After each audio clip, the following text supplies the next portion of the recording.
کہا جاتا ہے آزا فلاں و فلاں، فلاں نے فلاں سے التجا کی۔ متنبی کہتا ہے حافظ ابن کثیر رحمۃ اللہ علیہ استعاذہ کا معنی یوں بیان کرتے ہیں: استعاذہ اللہ تعالیٰ سے التجا کرنے اور ہر صاحب شر کی شر سے پناہ حاصل کرنے کے لیے اس کی بارگاہ سے وابستہ و منسلک ہو جانے کو کہتے ہیں۔ امام راغب اصفہانی رحمۃ اللہ علیہ لکھتے ہیں اور کسی دوسرے سے التجا کرنے اور اس سے منسلک رہنے کو کہتے ہیں۔ مختصر یہ کہ استعاذہ اپنے معنی و مفہوم کے اعتبار سے دو چیزوں پر مشتمل ہے: اللہ تعالیٰ سے التجا و استدعا اور اس کی دامن رحمت سے تعلق و وابستگی۔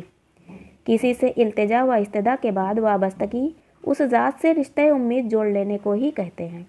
صاف ظاہر ہے کہ التجا و استدعا ہمیشہ کسی نہ کسی غرض اور مقصد کے لیے ہوتی ہے۔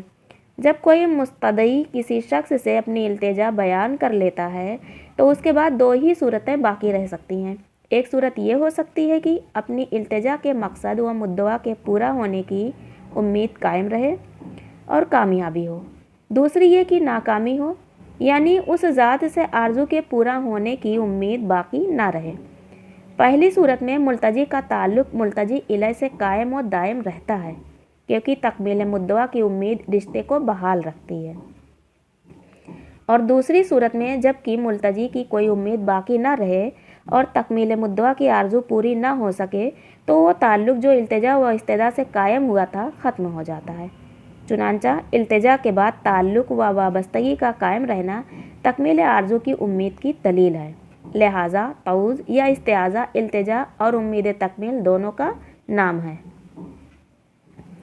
کیونکہ تعوذ ذات حق سے پناہ مانگنا اور پناہ مل جانے کی کامل امید رکھنا دونوں کو شامل ہے۔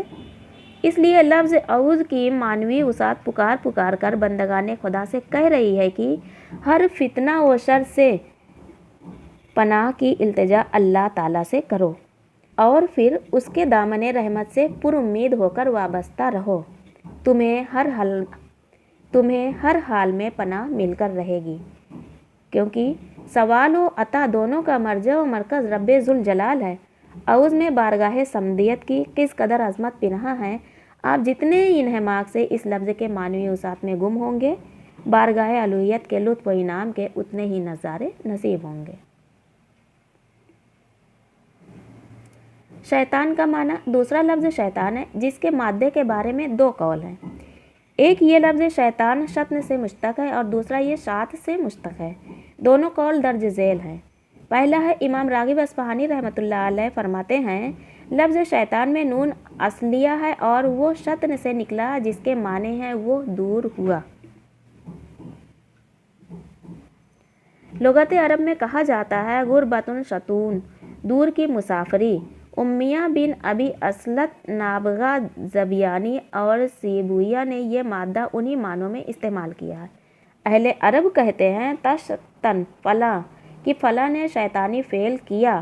حافظ ابن کثیر رحمۃ اللہ علیہ کہتے ہیں صحیح یہی ہے کہ شیطان بعد کا معنی رکھتا ہے اور اسی پر کلام عرب کی بھی دلالت ہے۔ امام راغب اصفہانی رحمۃ اللہ علیہ نے دوسرا قول بھی بیان کیا ہے۔ یہ بھی کہا گیا ہے کہ لفظ شیطان میں نون زائد ہے اور یہ شاط یشیط سے مشتق ہے، جس کا معنی غصے میں جلنا ہے، کیونکہ شیطان آگ کی مخلوق ہے، جیسا کہ اس پر یہ آیت دلالت کرتی ہے، اور جنات کو پیدا فرمایا گیا آگ کے شعلے سے۔ اس معنی کے لحاظ سے شیطان حسد، بغض اور عناد سے عبارت ہے۔ خلاصہ کلام یہ ہوا کہ پہلے مادہ استحقاق کی بنا پر شیطان رحمت حق اور نیکی سے دوری پر دلالت کرتا ہے، اور دوسری مادہ استحقاق کی بنا پر شیطان غصہ، حسد، بغض و عناد اور تکبر و نخوت کی آگ پر دلالت کرتا ہے۔ رجیم کا معنی تیسرا لفظ رجیم ہے، جس کا مادہ رجم ہے۔ الرجام پتھر کو کہا جاتا ہے۔ بنابراً الرجام الرمی بالرجام پتھر سے مارنا کے معنوں میں مستعمل ہے۔ جس پر پتھراؤ کیا گیا ہو اسے مرجوم کہتے ہیں۔ قرآن میں مذکور ہے کہ قوم نوح علیہ السلام نے تبلیغ حق کا انکار کرتے ہوئے کہا لَإِن لَمْ تَنْتَهِ يَا نُوحُ لَتَكُونَنَّ مِنَ الْمَرْجُومِينَ۔ وہ بولے اے نوح، اگر تم باز نہ آئے تو ضرور سنگسار کیے جاؤ گے۔